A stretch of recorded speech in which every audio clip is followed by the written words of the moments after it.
अच्छा मरवत साहब बताइएगा कि रात गए इमरान रियाज साहब को दोबारा गिरफ्तार कर लिया गया है, क्या कहेंगे इसको? इमरान रियाज हक और सच की आवाज़ है इन बुनियादी शहरियों की बुनियादी हकूक़ के लिए। और न वो कोई सरकारी मुलाजिम रहा है, FIA ने गालिबन उनको उठाया है, लेकिन इस अमल में जो तक़वियत देने वाली बात है वो ये है कि इस दफ़ा उनकी गिरफ्तारी फार्मल की गई है और वो मिसिंग पर्सन के ज़ुमरे में नहीं आएगा, तो लिहाजा 3-4 दिन में उम्मीद है कि इमरान रियाज साहब बाहर आ जाएंगे। मरियम साहिबा आज वज़ीर आला बनने जा रही हैं पंजाब की, और रात को ही साथियों की गिरफ्तारियां शुरू हो गई हैं, क्या कहेंगे इस पे? जी, मेरा ख्याल है आज तो स्पीकर डिप्टी स्पीकर के इलेक्शन का शेड्यूल जारी होगा, लेकिन इन खातून से यही हमारे खदशात हैं, मुंतकिम मिजाज हैं। इमरान रियाज पर बात ख़त्म नहीं होगी, हर उस शख्स को ज़िंदान में डाला जाएगा जो इनसे नज़रियाती इख्तिलाफ़ रखता हो, जो इनकी तारीफ़ों के पुल न बांध सकता हो, जो मैंडेट की चोरी पे इन पे तनकीद करता हो। और ये अवामिल जो हैं कानून की हुक्मरानी और बुनियादी इंसानी हकूक़ के तहफ़्फ़ुज़ में पाकिस्तान में मौजूदा दौर में सबसे बड़ी एक रुकावट है। हमें ख़दशात हैं कि मरियम नवाज़ के दौरे हुकूमत में पंजाब में जो है फिरौनियत का नया दौर शुरू हो रहा है, और ये खातून जो हैं ये मुंतकिम मिजाज होने के साथ साथ सियासी मसलहतों के लिए किसी भी हद तक जा सकती है। सर ये बताइएगा कि पार्लियामेंट में MNA का हल्फ उठाने के बाद भी वकालत जारी रखेंगे? जी, मेरा तो बुनियादी पेशा और मेरी तो मोहब्बत ही वकालत है, तो लिहाजा मेरी तो कोशिश होगी कि मैं अपना पेशा जारी रख सकूं। मैं पाकिस्तान तहरीक इंसाफ की इतने केसेस होते हैं हमारे लीडर्स के, हमारे खान साहब के, कि अब हम अपनी प्राइवेट जो हमारी प्रैक्टिस है उस पर तवज्जो नहीं दे पा रहे हैं, क्योंकि पार्टी को हमारे वक्त की ज़रूरत है।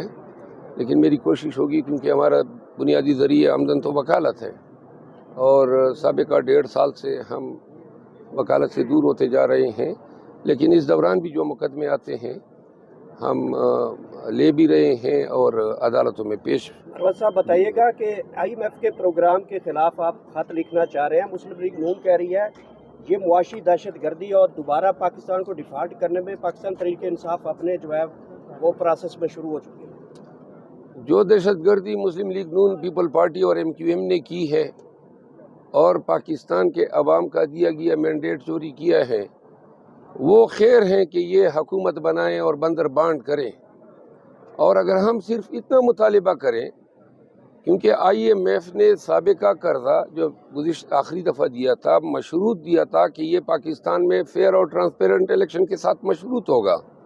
अब इलेक्शन का तो इन्होंने हशर नशर कर दिया, तो लिहाजा हमने ये मुतालबा किया है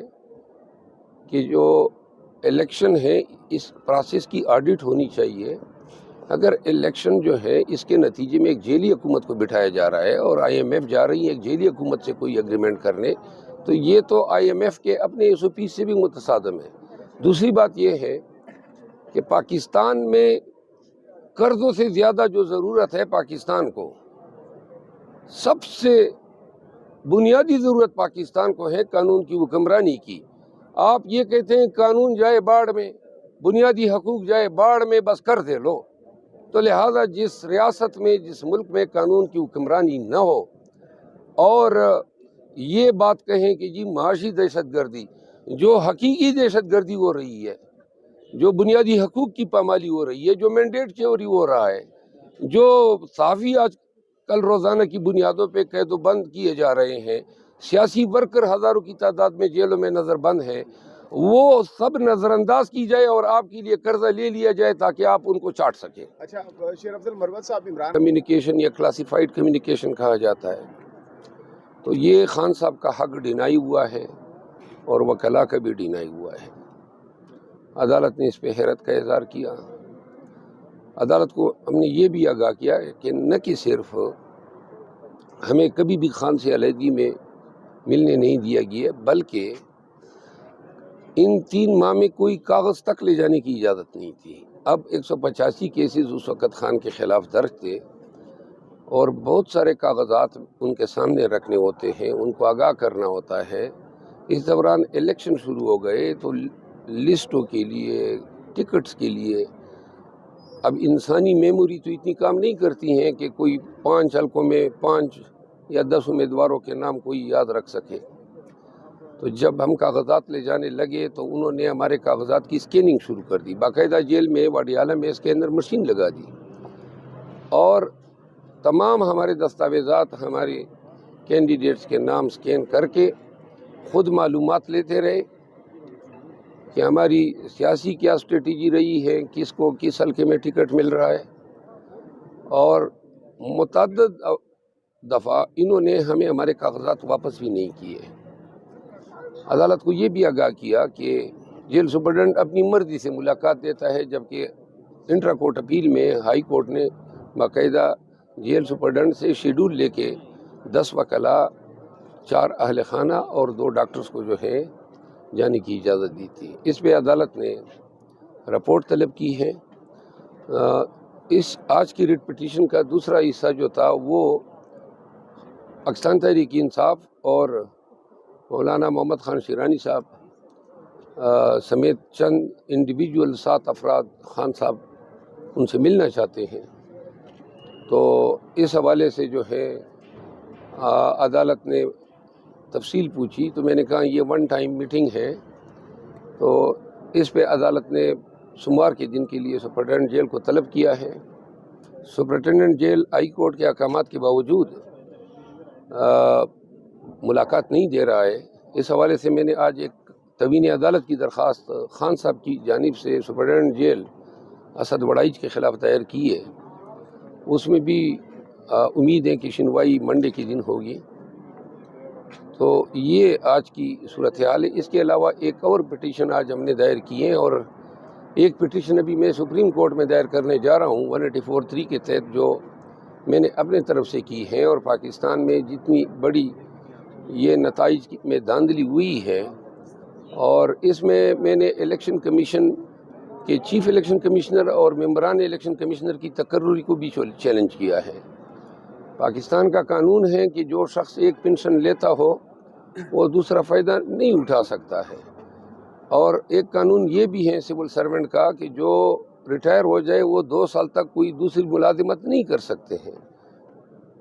پھر جو 2 وکلاء ڈائریکٹ الیکشن کمیشن میں مقرر ہوئے ہیں، ان کے حوالے سے بھی قانون کے تقاضے پورے نہیں ہوئے ہیں۔